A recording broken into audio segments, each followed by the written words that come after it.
মন জোড়ানো একটা জায়গা। মনের সাথে সাথে চোখ দুটিও শীতল হয়ে যাবে এখানে এসে। এত সুন্দর এই জায়গাটি। So hello everyone, welcome to my another video.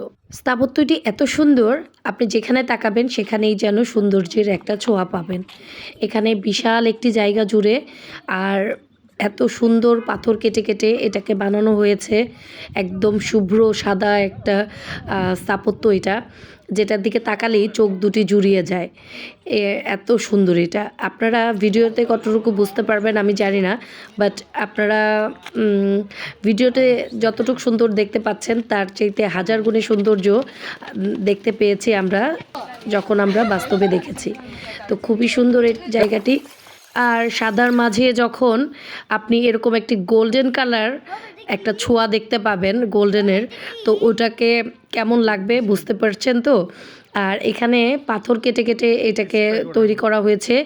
আর এখানে কালারটা করা হয়েছে কাঠের কালার, বাট এটা পাথর কেটে কেটে খুব সুন্দর করে এখানে নকশাগুলি ফুটিয়ে তোলা হয়েছে।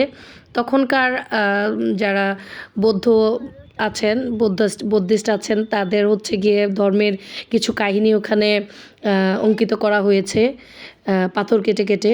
তো আমি যদিও এখানে কোনো কিছু বুঝতে পারছি না, বাট আমি দেখে খুব ভালো লাগছে। আসলে আল্লাহ যে মানুষকে কত গুণ দিয়ে সৃষ্টি করেছে, এটা আসলে নিজ চোখে না দেখলে বোঝা যায় না। যদিও এটা অন্য একটা ধর্মের, বাট দেখেও খুব ভালো লাগছে যে মানুষের মাঝে কত গুণ আছে। আর আপনারা দেখে কতটুকু বুঝতে পারছেন আমি আসলে বোঝাতে পারছি না। এটা বুদ্ধের ছোটোবেলার একটা মূর্তি। দেখে খুবই ভালো লাগছে, আমার বাচ্চারা খুবই আনন্দ পেয়েছে দেখে।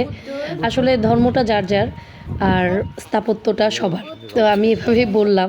আর এখানে ওদের একটা ধর্ম উপাসনালয় আছে, আমরা এখানে ঢুকে একটু দেখতে পেয়েছি যতটুকু। এখানে দেখতে পেলাম যেটা, সেটা হচ্ছে প্রতিটা দেয়ালেই খুব সুন্দর করে সিনারি লাগানো আছে। এখানে খুব সুন্দর করে লাগানো আছে। এখানে বুদ্ধের মূর্তিও আছে, প্লাস হচ্ছে পিস প্যাগোডা কীভাবে তৈরি হয়েছে, তারপর কখন একটু ড্যামেজ হয়ে গিয়েছিল ভূমিকম্প হয়ে, ওটাকে কিভাবে রিপেয়ার করেছে, সবগুলি এখানে ওয়ালের মধ্যে ছোট ছোট করে লাগানো হয়েছে। আর এটাকে বলে জাপানিজ পিস প্যাগোডা। আর এখন আমরা উপরে উঠছি। উপরে হচ্ছে তাদের উপাসালয়ের একটা স্থান। আমি আসলে জানতাম না যে ওখানে ভিডিও করা নিষেধ, বাট আমি যখন দেখতে পেয়েছি তখন সাথে সাথে আমি ভিডিওটা অফ করে দিই। আর তারপর হচ্ছে আমরা নিচে নেমে আসি। এখানে একজন ওখানকার যে আছে তার, ওনার সাথে দেখা হলো। তো উনি আমার সাথে অনেক কথা বলল। তো ওরা অনেক ভালো আচরণ করলো আমাদের সাথে, খুবই ওয়েলকাম জানালো। তো সবাই ভালো থাকবেন। আর ভিডিওটি কেমন লাগলো অবশ্যই আমাকে কমেন্টস করে জানাবেন।